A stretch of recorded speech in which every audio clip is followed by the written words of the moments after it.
Już długi czasu pasakoju nieko, nawet nie chcę wydąć do klausiu, bo jak jest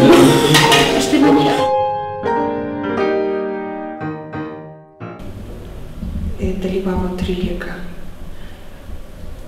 mūsų licėjaus absolventų. Visi buvo gerai pasiruošę, žinoma, vieni įdomiau pasakojo, kiti gal šiek tiek kukliau, bet visi buvo labai gražiai pasiruošę šitam darbui. Ir norėtųsi tik palinkėti, kad ir kituose egzaminuose jiems taip labai gerai sektųsi.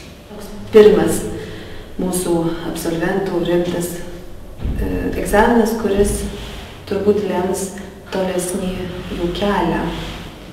Egzaminų tvarka yra tokia, kad vyksta rašomieji, tuo pačiu metu, tada, kada galima, organizuojame ir atsakomuosius egzaminus.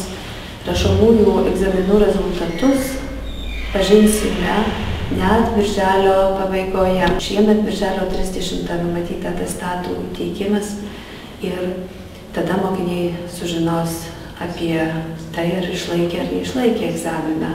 O atsakomieji vyksta mokykloje, vertina komisija, kuri rezultatus skelbia tą pačią dieną, kada visi jau atsako. Esu Rita Vainaitė, šiemet baigiau mokyklą, rašau literatūros egzaminus. Mokyklą palikti nėra gaila. Ketinu tęsti mokslus su Vilniaus universitete, ekonomikos fakultete. Ir tikiuosi, kad gerai išlaikysiu šios egzaminus. Dauguma sako, kad egzaminai nebuvo sunkus, nors aš turiu abejonių ir su nekantrumu laukiu rezultatų.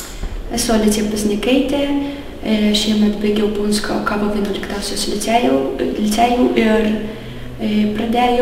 įpusėjau abitūros egzaminuose. Manau, kad visi egzaminai, kuriuos iki šiol laikiau, nebuvo labai sunkus, bet dėl rezultatų turiu šiokių tokių abejonių.